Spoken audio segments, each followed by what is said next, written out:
Hey everybody, welcome to another video review. This is of the JND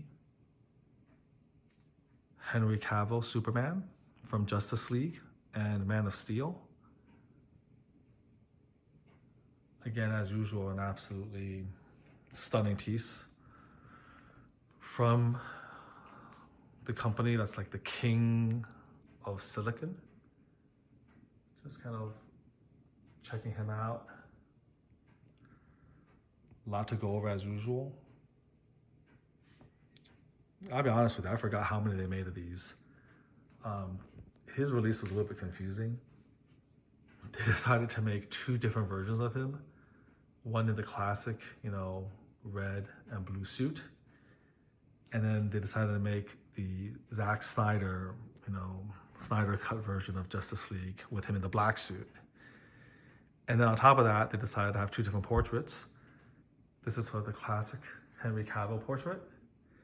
And then they had the one with the heat vision. And then they mixed both. They also included fists instead of open hands. And so you could have like the heat vision Cavill in the red and blue, or the heat vision in the black. You could have the classic in the black. It was a mess. So what I decided to do was, I think what a lot of people did, is I got sort of the classic Cavill portrait statue, full in the classic colors. And then I paired it with a black bust with the heat vision portrait. So at least we could have a little bit of, the alternate black suit. But I wasn't prepared to drop like another couple thousand, and the space it would take to have literally like a color swap of the same statue except in black. I couldn't do that. But at least I could swing, in terms of both space and money, the black suit as a bust to put the alternate heat vision portrait, which we'll look into and look at after we talk about this. So the movie is Justice League, not Man of Steel.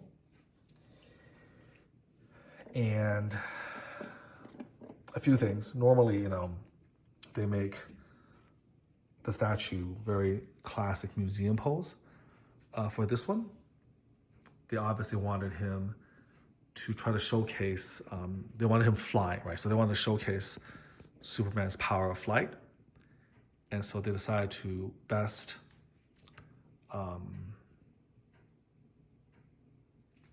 convey that by having him step onto this rocky outcropping, like he's landing from flight, and just sort of slowly floating down. I think they did that really, really well, by the way.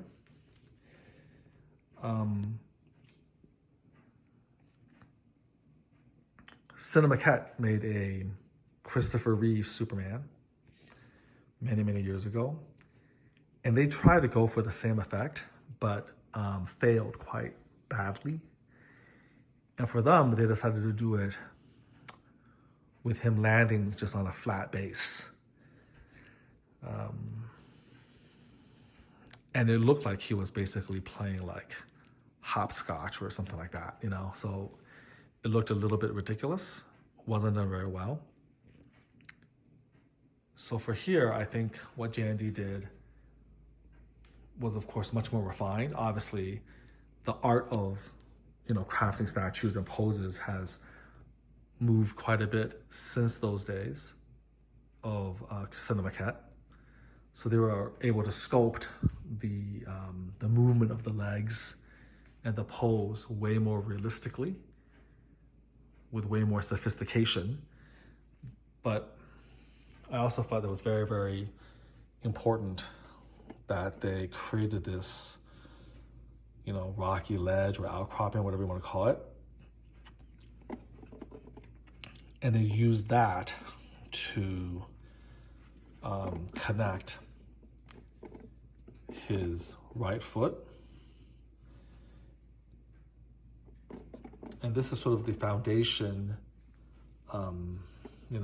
this is sort of the foundation from which the pose begins, because once you have this rocky outcropping, you're able to bend the feet at an angle to give you the illusion that he's stepping from the air onto the rock.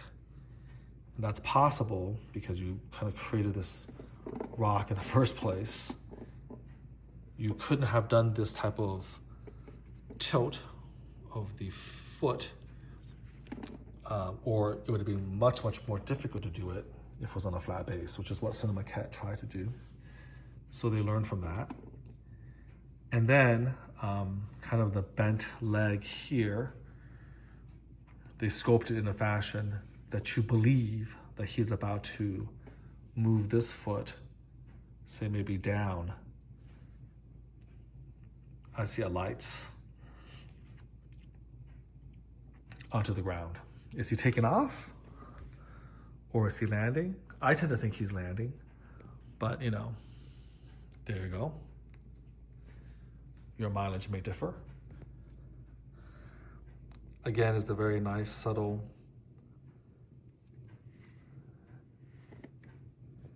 shading of the name of the movie. So again, if you don't want to bring attention to the actual license, you don't have to. It's almost invisible against the black base. So I like that quite a bit. There's consistency of the base almost always. Here's the details of the rock.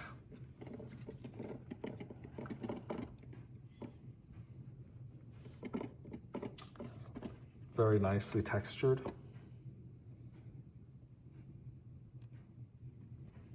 Well sculpted, nicely painted.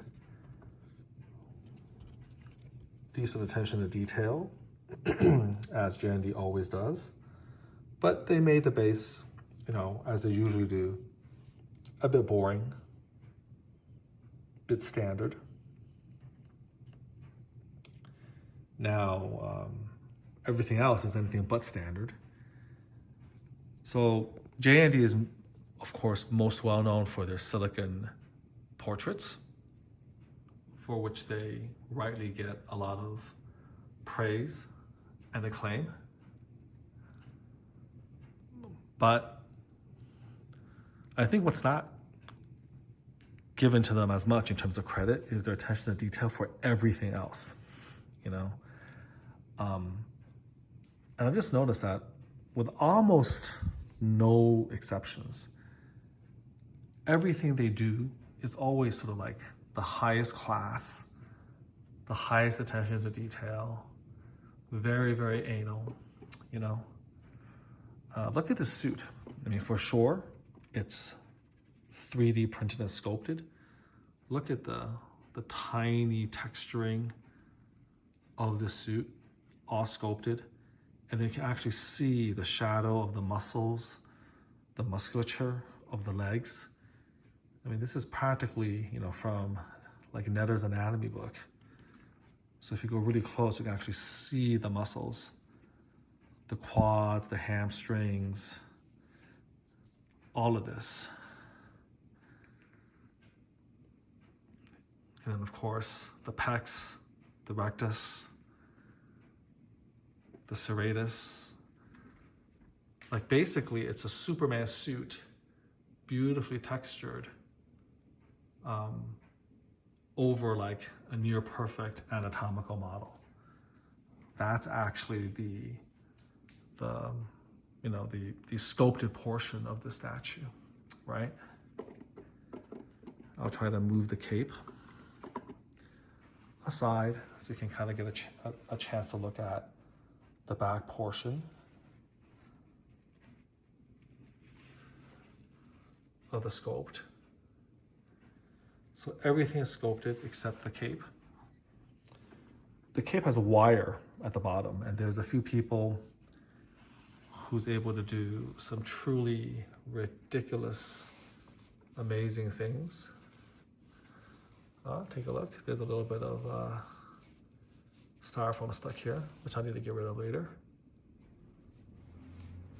But in any case, the cape is very well done. I was not able to do much with the wire. Some people spend hours messing with it. And, honestly, they make it look extremely good. For me, I just kind of did what I could to give the cape a little bit of character, but I just wanted it to just kind of hang like naturally from the back like this. It's good enough for me, at least.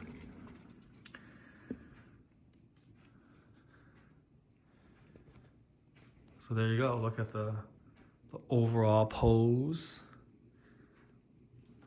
This is honestly not enough credit is given to how well done and dynamic this pose is.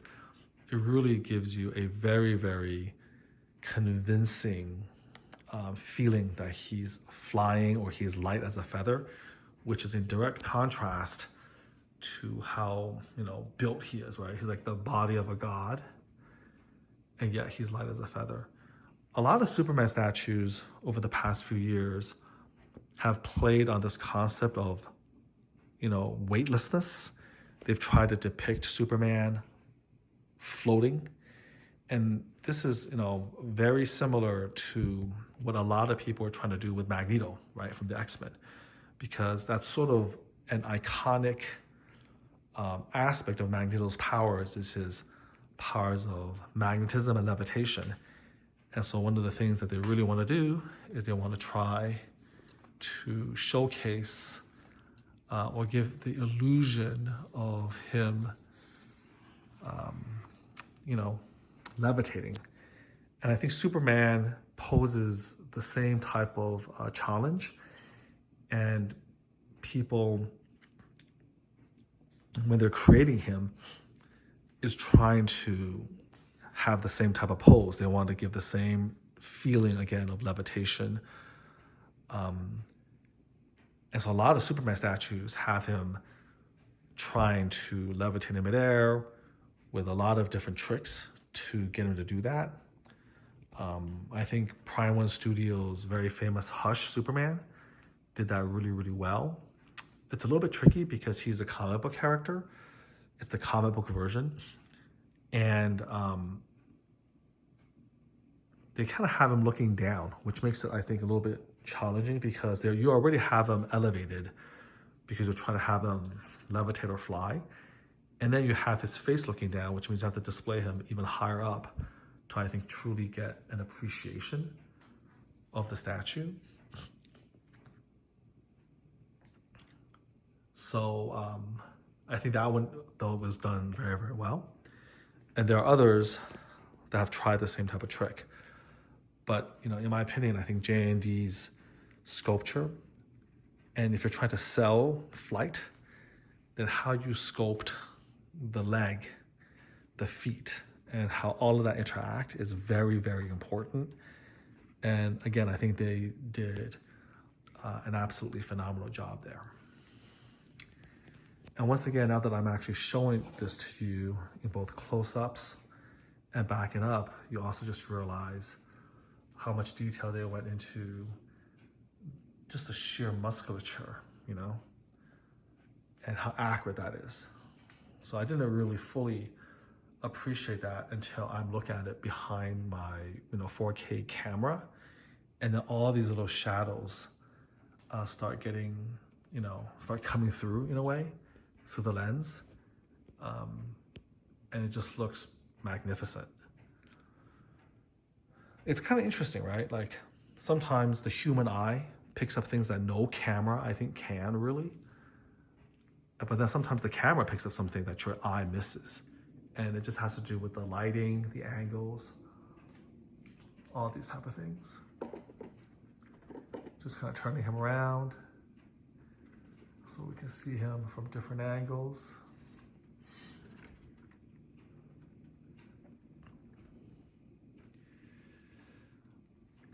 Look at the hand. This is a silicone hand. Look at the veins, the wrinkles of the skin. Each of the fingers are separate. Look at the nails. Just insane. Here's his left. I mean, sculpting these realistic hands are just as hard as, you know, the portrait, in my opinion. You can see all of those realistic wrinkles, how they do the nails. Can't get too close or else I'll lose the 4K. I can't manually go in there. This is as close as macro will allow to maintain the 4K quality. But I hope that you can see this, how exceptional that is. And then of course, here we go. This is the main event, the absolutely insane portrait of Henry Cavill. They got those sideburns. Look at that ear. I mean, that is a really good looking ear. And trust me, I know what I'm talking about when I say ears. So good. Such anatomical accuracy. The hair punched in. Here's his hairline, the wrinkles of the forehead. You know, he's a slightly receding hairline, you know? And obviously the likeness. This is the part, I can't let any JND review video go without mentioning this again. There is no one likeness, okay, for these world famous actors portraying these iconic characters. There is no one likeness that's perfect. You take Gal Gadot, you take Henry Cavill, Robert Pattinson, whatever. And from different angles, different lighting, fisheye lens distortion, their expression, are they happy, are they sad, are they intense? Their faces are gonna change. That's like a real actor. And now you gotta sculpt something. How are you gonna do that? You have to sculpt one expression. These are not actually real human beings, guys. This is a statue. You get to choose one moment in time to tell your story, one expression that you want to convey. And then somehow you gotta hope, beyond hope, that depending on how we turn him, depending on how the light hits him, depending on how the camera moves, that likeness will be maintained through all of that. And let's not even get into all the bad pictures, all the, again, lens distortion, all the bad lighting. Now, I'm not a professional photographer. I'm way too lazy to do that.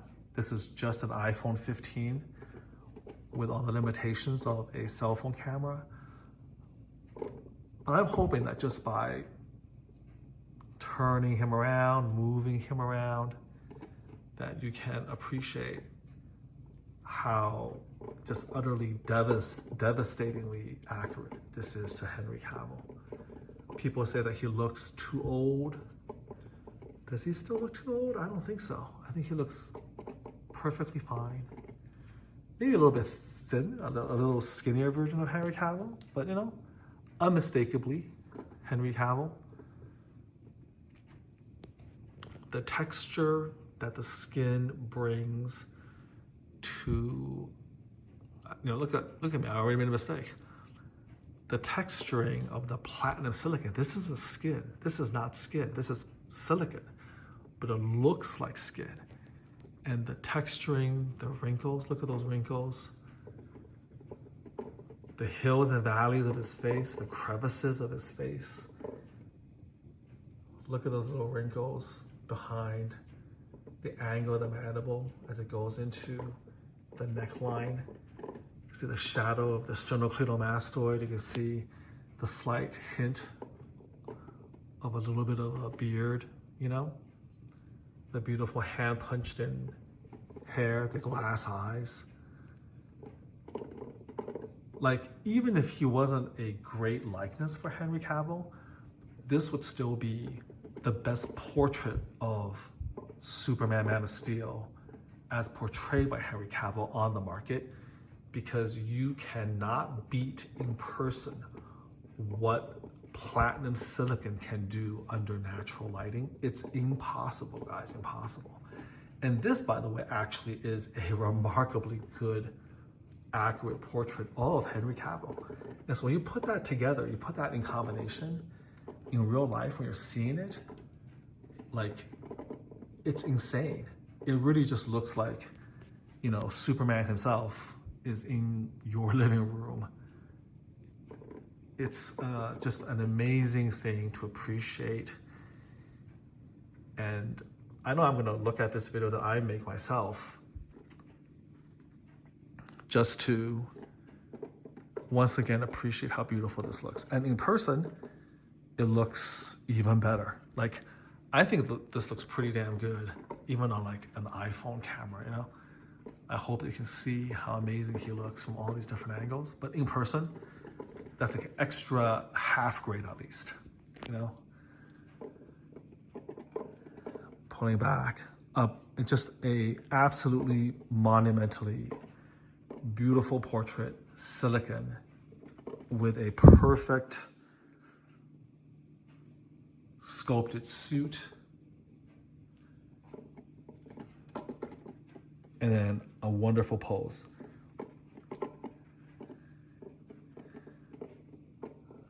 Look at that. The only weakness, I think, is the cape. But I totally understand. You cannot have a actually sculpted cape on a Superman statue that you're trying to depict him flying. It would just be too much, too heavy. Prime was Hush, so to prove that. And that's not even a weakness, that's just my laziness, you know? Like, if I wanted, again, to put the work in, we could make that cape look a lot better, but I'm just not about that.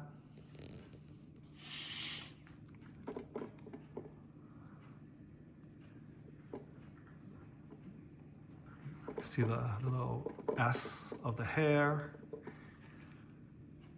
And it just kind of blows my mind, you know, like, I don't get into it on Facebook. It's just not worth my time. But my mom, I'm just always constantly shaking my head at the people who are just like such, they're like, you know, such huge fans of, like, I don't know, who did this? Like, was it Prime? They did a half scale. Was it Prime One Studios? Who did a Prime one? Who did a half scale? I think they might have used translucent resin. But I mean, I'm sorry. That looked just terrible. Like, you talk about a so-called likeness to Henry Cavill, but the material is absolutely terrible. Like, the resin simply cannot compare to silicon in terms of realism. And all of these, you know, Henry Cavill, Justice League, Man of Steel statues from Prime One, from even Queen Studios, it just looks so bad. It's like this unnatural, waxy, glistening texture. Absolutely no, you know, no sense of life in those resin statues. No wrinkle, no texture. I mean, how can you compare? They're not even in the same universe. The hair sculpted, flat, terrible paint jobs.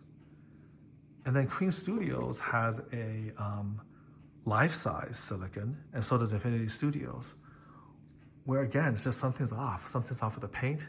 Maybe it's the lighting.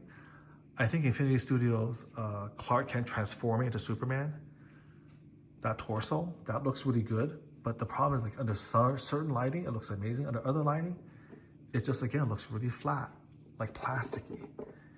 And for sure, the resin statues, Maybe the likeness is a little bit better. I don't know. I would argue that this is a very, very good likeness. But again, without silicon to back you up, it's just not even in the same ballpark, you know? So I guess we just don't, we just have to agree to disagree. I don't know what all these people who are saying Prime 1 are seeing with their Henry Cavill statues. Because again, I promise you that if you see this in person, in the flesh with your eye, I'm looking at it right now. I'm looking at it right now with my phone, but underneath my phone, I'm just looking at the real thing. It's stunning, you know. I hope I've shown you a little bit how great this really looks. But just take it from me, it's another half grade minimum up when you have it in person. In general, I know this is gonna be controversial. JND Studios for likeness just has to get it close. Like if they're even like say 80%, the rest of the quality, the rest of the, what I call the silicon effect, the eyes, the real hair, the eyebrows, like the texturing, all of that will take their product right across the finish line to being the best representation of that character ever. It doesn't take much. But if they get like say 90%, then it just kind of becomes, like they say, hyperreal. That's what JND wants, right? Hyperreal. And this Superman Henry Cavill, I think, is absolutely hyperreal. Well over 90% likeness. And then with everything else, just absolutely amazing. Without doubt, this is the best Henry Cavill Superman on the market. And I put that against the torsos, the one-on-one busts, any statue made. You have this in person with this portrait, the cleanliness, the cleanness of the lines, the quality of the actual digital sculpt, the paint job, the texturing of the suit, and then finally that amazing pose. What can I say? Absolutely sets the bar.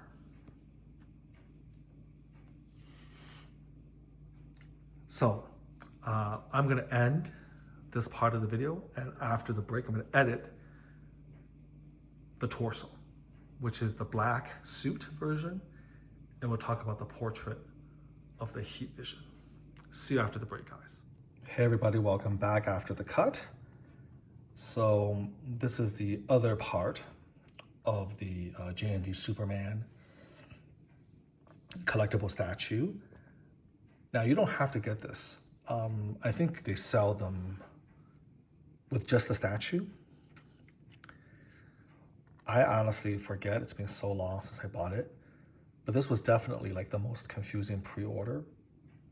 I've gone on record before talking about how I really dislike switch out heads, switch out arms. I mean,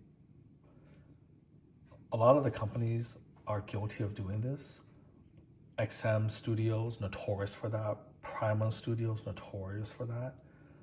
To me, I kind of feel like it cheapens the art in a way. Art, I don't think, can be for everyone. It can't be everything for everyone. There's an artistic vision.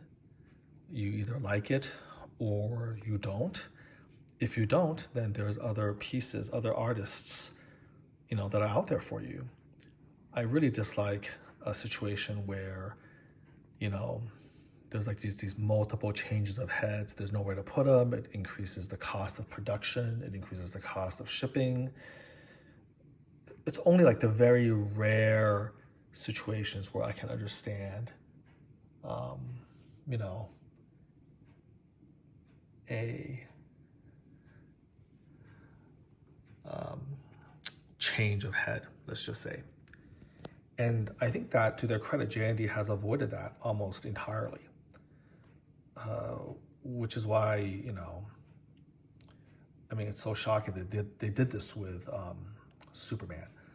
I'm hesitating because I'm thinking of the different change of heads. I mean, they had the Christian Bale silicone head, change of head with the Batman suit if you didn't order the dual.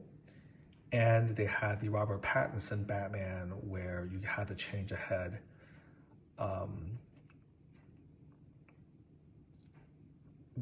If you didn't buy like these separate, Bruce Wayne statue. But those are understandable because, again, it's the duality of the character, especially for Batman. And there is, of course, an option to not buy it at all if you wanted to buy the separate statue in the case of the Batman, or the dual version in case of the Dark Knight. But this one was just a complete mess. They were offering, different color Superman. They were offering the different portraits. They were offering the bust in addition to the statue. They really fell into that trap of, again, trying to be everything for everyone. And, I didn't find that to be very good. You should have just kind of given us your Henry Cavill Superman.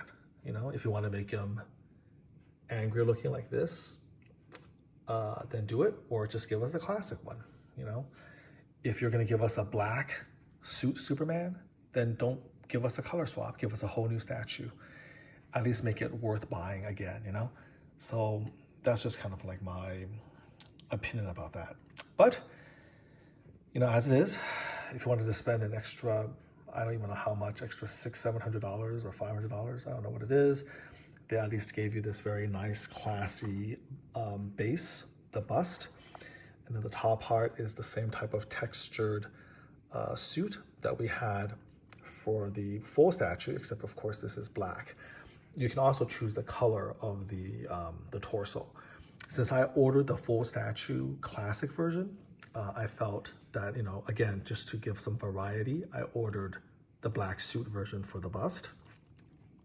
It's, again, not as expensive and not as space, intensive as a full statue, but at least this is a little bit of a representation, a little touch of representation of the black suit version. And I felt that the black suit version sort of fit his heat vision portrait the most. So that's what I chose to display him with. It also comes, by the way, with these silicone fists. Again, the fists are switch out. Take a look at how unbelievably detailed they are. Look at the wrinkles. Look at, again, the nail, the fingers. You can actually see him, kind of clenching his fingers into a fist, and how it would look like, in a real human. So look at the veining of the back. Let me get rid of some of the hair, so to speak. So there you go here. Just, remarkable. The hair kind of sticks to this thing a little bit. Here's the other fist. Equally good. Look at the veining here. Again, the wrinkles.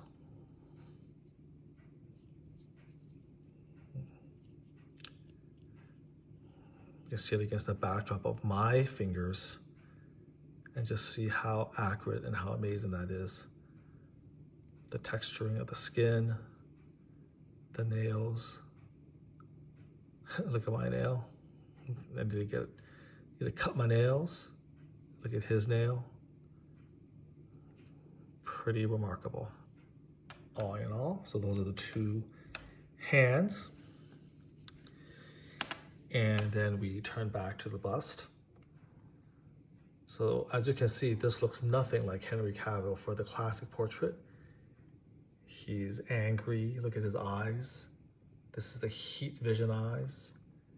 And then he has like a sneer almost, as he's about to unleash or is unleashing. So again, all real hair punched in. This is just a little bit of stray hair I can get rid of with tape later on.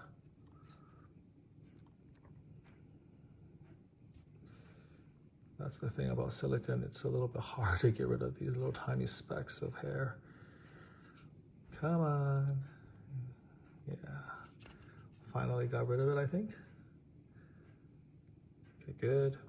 Again, the same carefully molded ears. Very nice. Got the sideburns. I really like this because it is a very kind of unique depiction of the heat vision. So most Superman statues, I would say almost all of them, sort of utilize light up to give him his heat vision effect, which, you know, I mean, what can you say? You can't blame them. I mean, that is the most cost-effective way of doing it. It makes sense. So I have to give JND props for moving away from that, not taking the obvious approach. Also because I think it's just a little bit tricky marrying light up effects with platinum silicon.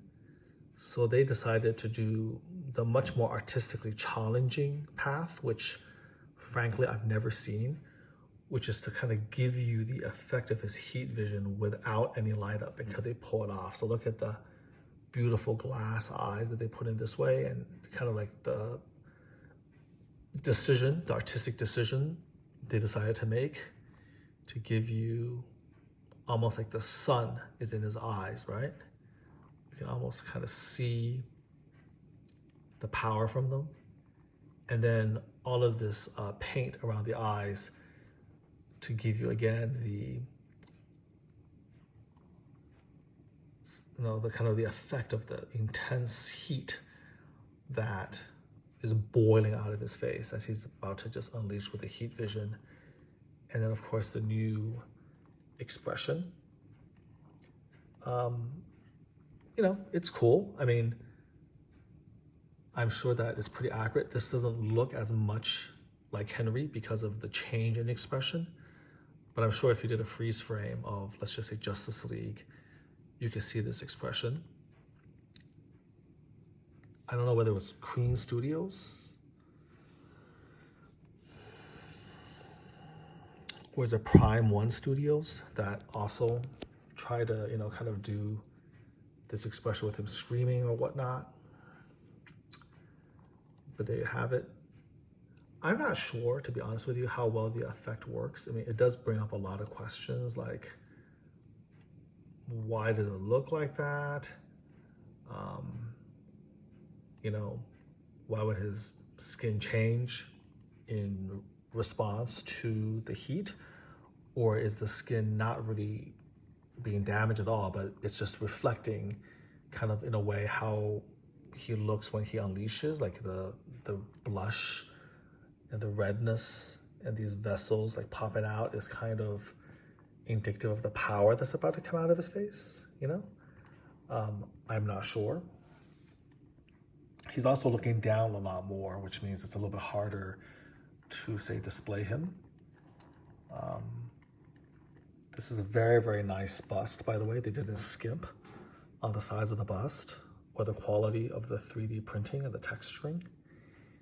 The cape looks a little silly because obviously you don't have the entire cape, and so they had to, you know, they had to put together this plastic version, whereas the real statue has an actual, you know, cloth cape, for instance, with the wires right in it. But this is definitely a super unique version of Heat Ray Superman. It's, again, improved upon because of the stunning effect, the realistic effect of the platinum silicon in conjunction with everything else.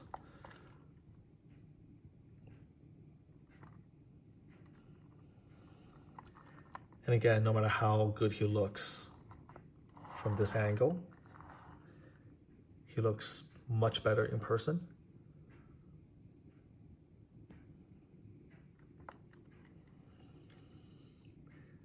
I'm looking at him right now. Sorry, I'm off center. I'm looking at him right now over my iPhone camera, and he just looks so good. absolutely amazing. The camera, in this case, God, I can't even give a half grade. It's like a whole grade less for whatever reason. Again, maybe it's the color of the bust, but yeah, you know, on my 4K, I think this is like a whole grade below. But if it's a whole grade below what he looks like in person, like if this is like a B, I think on my video, but in reality, he's like an A, you know? So there it is. You got this, you got the fists. This is the change out for the main statue. And I think hopefully you can appreciate in a way, I just don't feel like this particular look suits the red suit Superman as well as the classic, you know, Henry Cavill look. Like when I display the full statue, I want to showcase, you know, Henry Cavill as Superman. And, you know, this is him like, you know, with rage or about to really, you know, get after it, so to speak, you know, taking the gloves off. And that's kind of not what I want to showcase. Again, if I eventually, say, bought the black suit, Henry Cavill, then I think this portrait with the fists go well with the black suit. But if you're going to have one Superman in your collection, then, you know, you kind of want, again, classic good guy, you know, red and blue, normal face, the best Henry Cavill portrait ever done. But I think that this is cool. Like if I were to display this next to the statue, it kind of shows you that dichotomy of character again. So I think that would be pretty nice. And I kind of think that almost in a way, maybe JND missed an opportunity because they've been doing a lot more dual statues lately. You know, Indy Jones and Henry Jones, father and son. The original duo, you know, Bruce Wayne and the Dark Knight. We have Selina Kyle and Catwoman, Christopher Reeve and Superman. I think in this case, obviously, I think his Superman Clark Kent would be a little bit too easy, and in my opinion, really not necessary since we already have the classic Christopher Reeve Superman and Clark Kent. But perhaps a dual version of Man of Steel, where you had classic red suit and then black suit side by side. That would have been a really nice duel to display, you know? And then you could have given the two portraits and the fists and kind of had it all, you know? So I think that was a bit of a missed opportunity. They decided instead to release two completely different statues, but then it's exactly the same, just with a color swap, which, you know, I don't know. It doesn't quite work, in my opinion. I know of only one other guy on Facebook who I guess is such a huge Henry Cavill Superman fan that he did actually buy both statues, you know, which again, I mean, hats off to him. That's a lot of dough. And it's money you could have spent on like another JND statue, but, you know, he didn't. He loved Superman and Henry Cavill, and he, you know, kind of invested the space and the money to display him in all his magnificent glory in both ways. So there you go. So that's it. This is the Justice League, Henry Cavill Superman, both the classic suit and the black alternate. And it's been a long time coming that I reviewed this, and sometimes in reviewing it is when you kind of are reminded again of how amazing this piece is. This piece has been sitting on my, in its place of honor next to the Platinum Wonder Woman for the better part of, I think, it's gotta be a year, and maybe not that long, but, you know, it's been at least, I think, half a year. And I just put off reviewing because in a lot of my reviews, for both good and bad, you know, are just kind of rambling reviews, really, really long reviews. You know, people sort of tired of that. It's not very structured. There's no script, just kind of raw emotion and kind of musings, almost like free thought, you know, stream of consciousness stuff. So sometimes it takes a review for me to kind of reappreciate how amazing these pieces are. Kind of makes me want to buy all of them, right? But, you know, even the crazy ones like these like Basquiat, like the famous black modernist, right, artist, and that lady from the Korean drama that no one's ever, like at least no one in America has ever heard of, kind of reminds you how good these pieces are, you know. But they take up a lot of room, so you have to draw the line somewhere. And so I think I've been good. I still have Indy Jones and Henry Jones, which is difficult. I had to buy it from a reseller because the license for that didn't extend outside of Korea, which is sad. So I have that on standby. I pre-ordered the Selena and Catwoman duel. I mean, how can you turn down a JND treatment of iconic Michelle Pfeiffer? You know, I don't think you can really. And then I just recently pre-ordered Aragorn, Son of Arathorn. I'm a huge Lord of the Rings fan. I wasn't sold on Arwen, you know, but that Aragorn, you know, was something that I really value. I don't have a Aragorn piece in my collection. It's so hard to get Viggo's face right with all of the different expressions. So I have that. So I don't have to be a little bit choosy, a little bit picky.